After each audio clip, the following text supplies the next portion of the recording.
ফুলকপি এমন একটি সবজি যা আমরা কম বেশি সবাই পছন্দ করি, আর এই সবজি দিয়ে তৈরি করা যায় মজাদার মজাদার খাবার।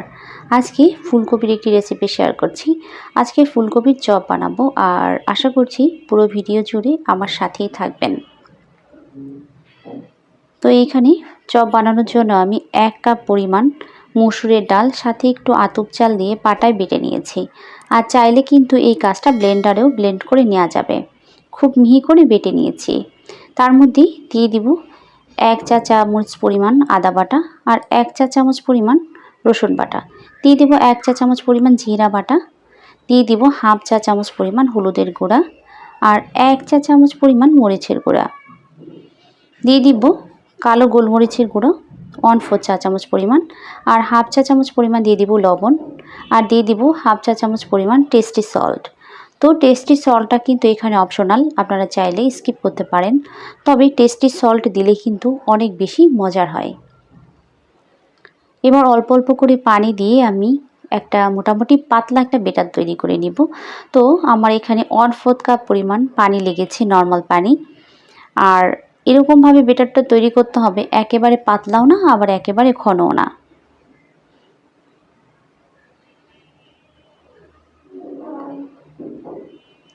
তো এইভাবে আমি বেটারটা তৈরি করে নিলাম। তো বেটার আর রেস্টে রেখে দিব না। তো এখানে মিডিয়াম সাইজের একটা ফুলকপি নিয়েছি, আর এই ফুলকপি আমি সামান্য পরিমাণ হলুদের গুঁড়া আর লবণ দিয়ে 70% সেদ্ধ করে নিয়েছি। এবার একটা একটা করে ফুলকপি নিয়ে ভালো করে বেটারের সাথে মিশিয়ে নিব। বেটারটা মোটামুটি একটু ঘন করে করেছি যাতে ফুলকপির সাথে ভালো মতো লেগে থাকে। আর বেটার যত ভালো করে লেগে থাকবে আর এই চপটা খেতে কিন্তু তত বেশি মজার হবে। দেখুন ঠিক এইভাবে আমি সবগুলি ফুলকপি একসাথে মেখে নিব না, একটা একটা করে মেখে নিব আর একটা একটা করে ভেজে নিব। তো চুলায় কড়াই বসিয়ে দিয়েছি আর দিয়ে দিয়েছি সয়াবিন তেল। আর এই চপটা ভাজার জন্য কিন্তু একটু তেলের পরিমাণ বেশি লাগে। চাইলে কিন্তু একসাথে অনেকগুলি ভেজে নেওয়া যাবে।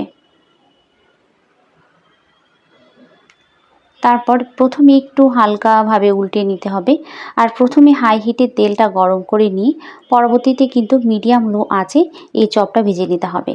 হাই হিটে ভাজা যাবে না, তাহলে অনেক সময় হচ্ছে চপের রঙটাও তাড়াতাড়ি পরিবর্তন হয়ে যায়, আবার ভিতরে অনেক সময় কাঁচাও থাকতে পারে।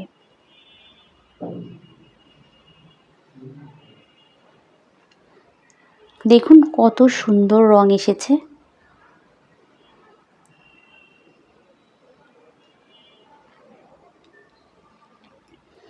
মোটামুটি 5 থেকে 6 মিনিট সময় লাগে এই চপগুলি ভাজতে।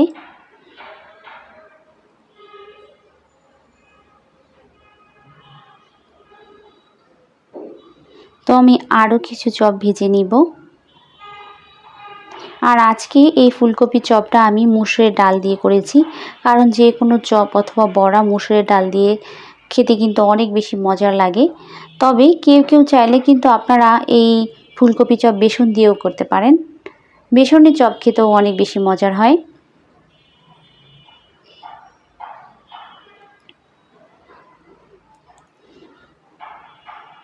তো মোটামুটি 5 থেকে 6 মিনিট সময় নিয়ে আমি চপগুলো ভেজে নিলাম। আর এই চপ বানাতে কিন্তু একটু ঝামেলা নেই, ঘরে থাকা যে উপকরণগুলো আছে সেই উপকরণগুলো দিয়েই কিন্তু এই চপগুলো তৈরি করে ফেলা যায়। তো আমি অনেকগুলি চপ বানিয়ে ফেললাম, আর এই চপটা খেতে অনেক বেশি মজার হয়েছিল। আপনাদের অনুরোধ থাকবে আপনাদের কাছে যে আপনারা একবার হলে এই চপটা তৈরি করে খেয়ে দেখুন কতটা টেস্ট। তো আজকে এই পর্যন্তই, আর সবাই ভালো থাকুন। আবার দেখা হবে অন্য কোনো সময়ে। আল্লাহ হাফেজ।